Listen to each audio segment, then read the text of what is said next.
You know that feeling when you scroll through a dozen in-wall speaker listings, see sleek white grilles and glossy photos, and think you've finally found the set-and-forget solution for your home theater? Then you actually get the boxes, cut the holes, and the sound ends up sounding thin, muffled, or just plain off balance, leaving you wondering if the whole idea was a waste of time. That frustration is real enough that I wanted to make a video that actually helps you avoid the common pitfalls before you start tearing down drywall. Link is in the description if you want to check the product details on Amazon. First, let's talk about what makes in-wall speakers a different beast than bookshelf or floor-standing units.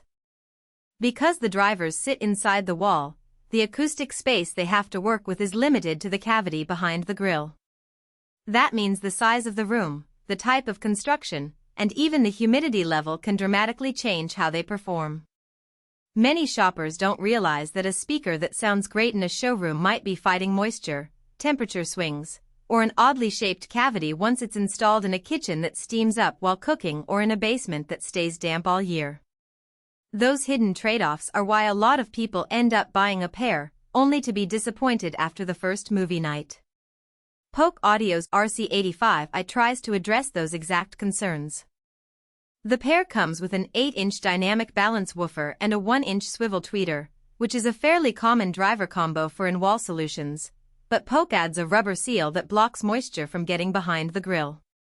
That's a smart move if you plan to mount them in a bathroom, a kitchen island, or even a covered patio where humidity is a regular visitor. The grille itself is paintable, so you can match it to your wall color and keep the speakers practically invisible, a big plus if you're trying to preserve a clean, modern aesthetic. Installation is advertised as a 3-step process: cut the opening, snap the speaker into the cavity, and then seal it with the rubber gasket. In my experience with similar Polk and wall models, the actual cut is the trickiest part. You need a jigsaw or a drywall saw, a level, and a little patience to make sure the hole is perfectly square. Otherwise the speaker can sit askew, which can affect imaging. The good news is that the RC85i's mounting hardware is fairly forgiving. The frame slides into the cutout and locks in place, so you don't have to drill additional holes for screws. For a DIY-oriented homeowner who's comfortable with basic carpentry, that's a realistic workload. If you're not comfortable making a clean cut, you might want to call a pro, and that's an extra cost to factor in. Now, who actually benefits from these speakers?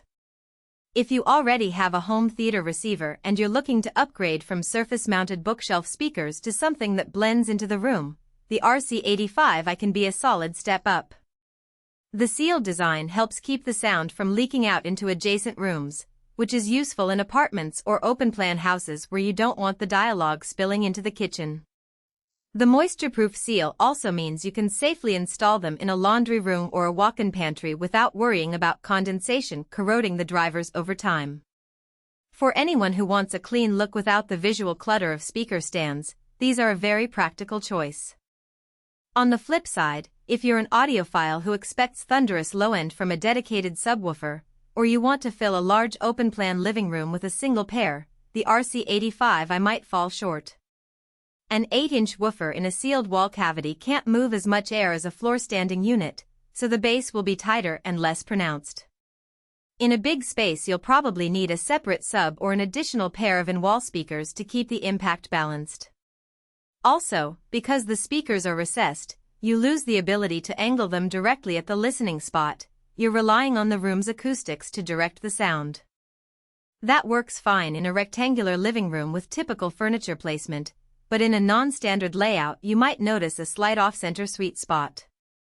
Another practical consideration is power handling. The RC85i isn't a high-impedance speaker that demands a massive amp, but you'll still want a receiver that can deliver at least 100 watts per channel into an 8-ohm load to keep the drivers from distortion at higher volumes. If you already own a mid-range receiver, you'll be fine. If you're planning a new build with a low-power amp, you may notice the speakers pulling back when you try to crank up the volume for action movies. One of the strengths that often gets overlooked within wall units is how they affect room aesthetics over the long term. Because the grille is paintable, you can literally make the speakers disappear into the wall color. I've seen owners match a matte white finish on a modern condo, and the speakers become part of the wall texture rather than an